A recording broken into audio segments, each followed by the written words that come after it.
Hello class 12 students, welcome to marketing class. अपनी last video में मैंने आपको एम्प्लॉयबिलिटी स्किल्स के बारे में बात की थी। मैंने बताया था आपको हमारी 5 एम्प्लॉयबिलिटी स्किल्स जिसको हमने डिटेल डिस्कस किया था। कुछ स्टूडेंट्स की ये फरमाइश थी या उनकी एक क्वेरी थी कि हमें जो लास्ट की 2 स्किल्स हैं, एंटरप्रेन्योर स्किल और ग्रीन स्किल्स के बारे में और अच्छा समझाया जाए। सो यहाँ डिटेल समझाने जा रहा हूँ मैं आपको 2 स्किल्स, एम्प्लॉयबिलिटी स्किल्स का एंटरप्रेन्योर स्किल्स और ग्रीन स्किल्स पोर्शन। ओके, तो सबसे पहले हम ले रहे हैं एंटरप्रेन्योर स्किल। एंटरप्रेन्योर का मतलब वो व्यक्ति जो अपना काम करता है, जो सेल्फ एम्प्लॉयड है, जो अपना कुछ बिजनेस कर रहा है, किसी प्रोडक्ट को बना रहा है, उसको ट्रेडिंग करने के लिए या फिर किसी सर्विस को प्रोवाइड करने के लिए। Means you are your own boss. मैंने अक्सर बताया है कि एंटरप्रेन्योरशिप जो है ना वो बहुत ही रिवार्डिंग होती है, बहुत ही इंपॉर्टेंट है किसी भी इकोनॉमी के डेवलपमेंट के लिए। क्यों? हम जब बात करते हैं तो सबसे नीचे पहले देखिएगा आप, इसमें do what you are interested in. जो हमें अच्छा लगता है हम वो करते हैं। लाइक मुझे टीचिंग अच्छा लग रहा है तो मैं टीच कर रहा हूँ। किसी को किसी और तरह की सर्विसेज प्रोवाइड, जैसे किसी का ड्राइविंग में इंटरेस्ट है, किसी का कार्स में इंटरेस्ट है, किसी का पेंटिंग्स में इंटरेस्ट है। तो अपने इंटरेस्ट के हिसाब से हम अपने प्रोफेशन को, अपने ऑक्यूपेशन को सेलेक्ट कर सकते हैं। Then work for yourself, you are your own boss. आपने किसी के लिए काम नहीं करना, आप अपने लिए काम कर रहे हैं, because you are your own boss. Okay, तो ये भी एक प्लस पॉइंट रहता है। उसके बाद make profits for yourself. Normally क्या होता है, हम लोग जब सैलरीड पर्सन होते हैं, हम किसी के लिए सर्विस करते हैं, काम करते हैं, तो हमें एक्स्ट्रा बेनिफिट की कोई कहीं से आशंका नहीं, कोई वो आस नहीं होती। क्यों? क्योंकि हमें पता है कि हमें फिक्स सैलरी मिलनी है। लेकिन इसमें क्या है कि हम प्रॉफिट्स अर्न करेंगे तो वो हमारे अपने लिए है, और ये बहुत बड़ा एक प्लस पॉइंट होता है अपने लिए कि हम डेवलप करेंगे, ग्रो करेंगे, प्रॉफिट सारा हमारा होगा। नेक्स्ट, मोर रिस्क मोर प्रॉफिट्स। एंटरप्रेन्योरशिप की खास क्वालिटी है कि जितना आप रिस्क लेते हैं ना उतना आपका प्रॉफिट बढ़ता जाता है। राइट? आप अपने बिजनेस को पहले लोकल लेवल पर, फिर स्टेट लेवल पर, फिर नेशनल लेवल पर, फिर इंटरनेशनल लेवल पर कहीं भी ले जा सकते हैं। So the more risk you will take, the more profit you will gate.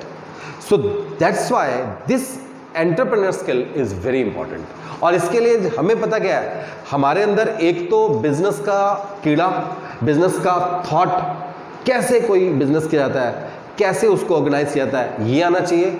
और उसके अलावा जो क्वालिटीज़ हैं वो ये हैं, qualities of a perfect entrepreneur. एक ऐसा व्यक्ति जो खुद का बिजनेस करने जा रहा है, उसमें क्या क्या क्वालिटीज होनी चाहिए। पेशेंस सबसे पहली क्वालिटी। देखिए, आप एक बिजनेस शुरू कर रहे हैं तो इसका मतलब ये नहीं कि आप एक दिन में ही आप सफल हो जाएंगे, आपको रिटर्न मिलना शुरू हो जाएगा, आपका प्रॉफिट आना शुरू हो जाएगा। हो सकता है कुछ अप डाउन बिजनेस में आएगा, तो पेशेंस होगा तभी हम हर चीज को ढंग से मुस्कुरा के सहन कर पाएंगे और उसके हिसाब से फिर एक्टिविटी कर पाएंगे, उस हिसाब से अपने आप को एडजस्ट कर पाएंगे, ऑर्गेनाइज कर पाएंगे, कंट्रोल कर पाएंगे और रिजल्ट ओरिएंटेड काम कर पाएंगे। Next, positivity. एक एंटरप्रेन्योर करने वाला बंदा, एक अच्छा एंटरप्रेन्योर वो व्यक्ति है जो हमेशा पॉजिटिव रहे, जिसके अंदर I will not be able to do this ऐसा नहीं होना चाहिए।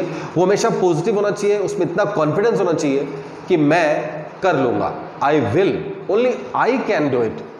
जब ये बात आ जाएगी तब वो काम कर सकता है, क्योंकि पॉजिटिव, देखिए हर एक बात के अंदर कहीं ना कहीं पॉजिटिविटी होती है। हर रात के बाद सवेरा, ये नहीं कि आज बहुत संघर्ष है, बहुत कंपटीशन है मार्केट में, आपका प्रोडक्ट नहीं चल पा रहा, आप हिम्मत हार जाए। राइट? एक छोटी सी इसमें मैं कहानी सुनाता हूँ कि व्यक्ति जो है ना भगवान से कुछ मांगता है। लाइक एक पत्थर की मूर्ति लेके बैठा हुआ है कोई व्यक्ति, वो बार बार कहता है कि हे भगवान इसको सोने में कन्वर्ट कर दे, हे भगवान इसको सोने में कन्वर्ट कर दे। तो भगवान सोने में कन्वर्ट करने ही वाले होते हैं जब उसकी बहुत प्रार्थनाएं होती हैं, तो वो बेचारा थोड़ा सा निराश होता है, कहता है चलो भगवान सोने में नहीं तो इसको तांबे में ही कर दो। और उस वक्त एकदम भगवान सुन लेते हैं और उसको तांबे में कन्वर्ट कर देते हैं। तो मतलब कहीं ना कहीं उसकी पॉजिटिविटी हिल गई और वो कहीं और शिफ्ट हो गया। अगर आपकी पॉजिटिविटी एडामेंट है, डिटरमाइंड है, तो आप कुछ भी कर सकते हैं, खासतौर से एंटरप्रेन्योरशिप में, बिजनेस में। Next is hard work. अपना जो बिजनेसमैन है, एंटरप्रेन्योर है, उसे हार्ड वर्किंग होना बहुत जरूरी है। गोइंग एंड गेटिंग, उसके लिए ये नहीं कि वो हमेशा दूसरों पे आश्रित रहेगा। He should take initiative himself, उसको आगे बढ़कर काम करके दिखाना होगा, आगे बढ़ के अचीव करना होगा। Next, confidence. एक अच्छे एंटरप्रेन्योर में एक क्वालिटी है कि वो हमेशा कॉन्फिडेंट होता है। लोग उसकी तरफ देखें, उसकी बात में ऐसा वजन हो, उसकी बात में ऐसी रिलायबिलिटी हो कि लोग विश्वास कर ले तुरंत। जब ऐसा होगा तो कुछ भी हो सकता है, वो कुछ भी कर सकता है, और ये सेल्फ कॉन्फिडेंस से आता है बच्चों। Next, open to trial and error. ये जो बिजनेसमैन बनने वाला है, जो एंटरप्रेन्योर है, वो हमेशा कुछ भी करके सीखने वाला होना चाहिए। उसे गलती करने से डर ना लगे, उसे ये ना लगे कि एक फेलियर, एक मिस्टेक मेरे लिए लाइफ लॉन्ग बनने वाला है। नहीं, वो ये मान के चले, ये जो फेलियर्स हैं, ये मेरी मिस्टेक्स हैं, ये मेरे को लर्निंग देने वाली है, मेरे को एक्सपीरियंस देने वाली है। मुझे एरर करना है और मुझे उससे सीख जाना है और आगे बढ़ जाना है। मतलब मुझे, I should take failures, I should take my mistakes as pillars of my success. तो तब वो काम करेगा और आगे बढ़ जाएगा। Then creativity and innovation. देखिए, आपने एक बिजनेस शुरू किया, you have started your own business, now you are self employed, you are working very well, साल 2 साल में आप सेटअप हो जाएंगे। लेकिन अगर आपके अंदर ये 2 क्वालिटीज, क्रिएटिविटी एंड इनोवेशन नहीं है, तो आप फेल कर जाएंगे, क्योंकि कंपटीशन बहुत स्ट्रांग है मार्केट में। आपको हमेशा इनोवेटिव रहना है, आपकी क्रिएटिविटी कहीं कम नहीं होनी चाहिए। अपने प्रोडक्ट के बारे में, अपनी सर्विस के बारे में, अपने राइवल प्रोडक्ट्स के बारे में पढ़ना, समझना, जानना, उसके हिसाब से अपने प्रोडक्ट को इनोवेट करते रहना, इसी से आप आगे बढ़ेंगे। Sorry. Next, so these are the qualities of a successful entrepreneur. और इसके ऊपर अक्सर क्वेश्चन पूछा जाता है, ओके? तो इसको आपने ध्यान से समझ लेना है। ये समझ लेना है कि एंटरप्रेन्योरशिप की जो मेन चीज है वो है कि हम अपना काम कर रहे हैं, अपने लिए कर रहे हैं, सारा प्रॉफिट हमारा है, जितना हम रिस्क लेंगे उतना हम प्रॉफिट कमाएंगे। अब next and most important skill की तरफ जा रहा हूं मैं, ग्रीन स्किल। हम लोगों ने 11th क्लास में सस्टेनेबल डेवलपमेंट का चैप्टर किया था, ओके? तो उसको भी समझा आपने, आपको अच्छी तरह से पता होगा। और अभी आपके पास हमेशा ये बात आती रहती है कि भाई किस तरह से हम एनवायरनमेंट को सेव करें, एनवायरनमेंट की हमारे लिए क्या इंपॉर्टेंस है। और as a marketing person, as a skill, green skill को जोड़ा गया है, क्योंकि हमारा इनिशिएटिव है, let's turn our economy into the green economy. Okay, हमने अपनी इकोनॉमी को ग्रीन इकोनॉमी बना देना है, और ग्रीन इकोनॉमी ही बेस्ट इकोनॉमी है बच्चों, क्योंकि इसके अंदर हम डेवलपमेंट के साथ साथ एनवायरमेंट सेफ्टी को इंश्योर कर रहे हैं। हम कहीं भी कॉम्प्रोमाइज नहीं कर रहे, हम हर हालत में एनवायरमेंट की सेफ्टी की बात कर रहे हैं, ओके?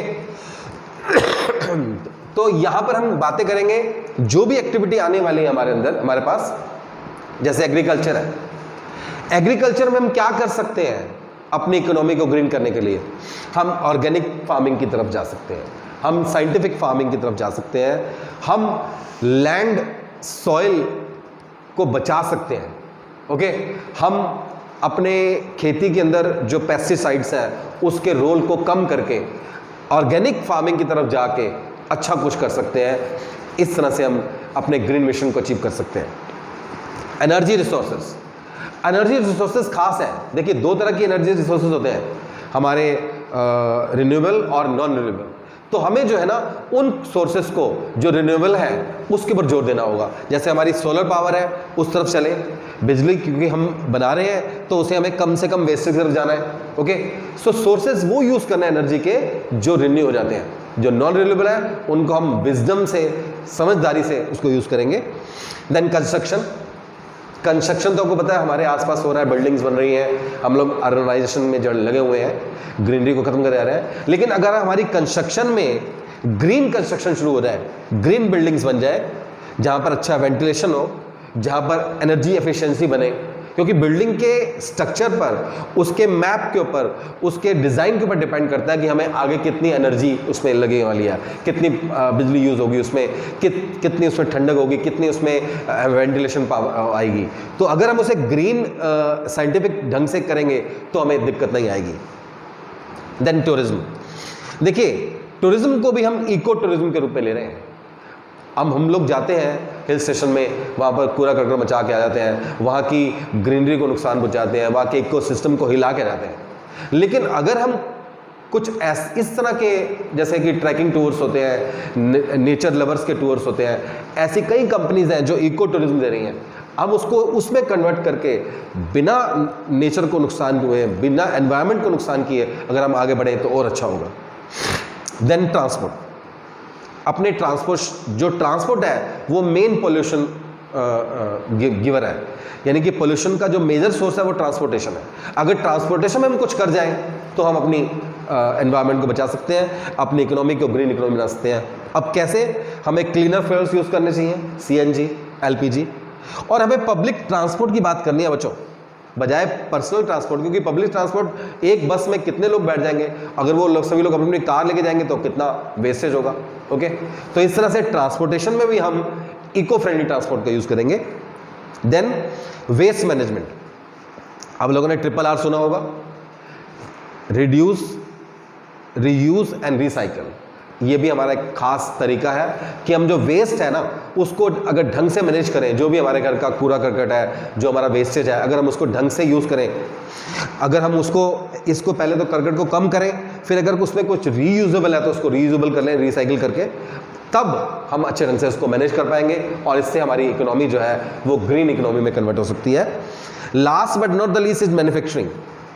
इंडस्ट्रीज का पता ही है आपको, इंडस्ट्री पॉल्यूशन गिवर है। अगर हमारी जो मैन्युफैक्चरिंग जो टेक्नोलॉजी है वो इको फ्रेंडली हो जाए, उसमें हम कम से कम पॉल्यूशन क्रिएट करें, नॉइज पॉल्यूशन कम करें, वाटर पॉल्यूशन कम करें, तो फिर हम अपनी इकोनॉमी को ग्रीन इकोनॉमी में कन्वर्ट कर सकते हैं बच्चों।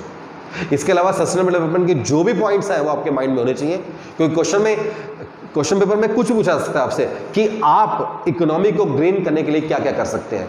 मान लीजिए आप एग्रीकल्चर में तो क्या करेंगे, मान लीजिए आप ट्रांसपोर्टेशन में है तो क्या करेंगे, टूरिज्म में है तो क्या करेंगे। ओके, सो इस तरह से आपकी दो स्किल्स जो बहुत ही इंपॉर्टेंट थी, एंटरप्रेन्योर स्किल और ग्रीन स्किल्स को मैंने समझाया। इसमें कोई भी क्वेरी है आप और पूछ सकते हैं। ये समझ लीजिए एम्प्लॉयबिलिटी स्किल्स आ गई है आपको, तो इसका मतलब अब आप किसी भी फील्ड में, मार्केटिंग में नहीं, किसी भी फील्ड में इनको यूज़ करते हुए अच्छा एम्प्लॉयमेंट गेन्स कर सकते हैं, अच्छा प्रॉफिट कमा सकते हैं और अपने आप को सक्सेसफुल कर सकते हैं। Thank you.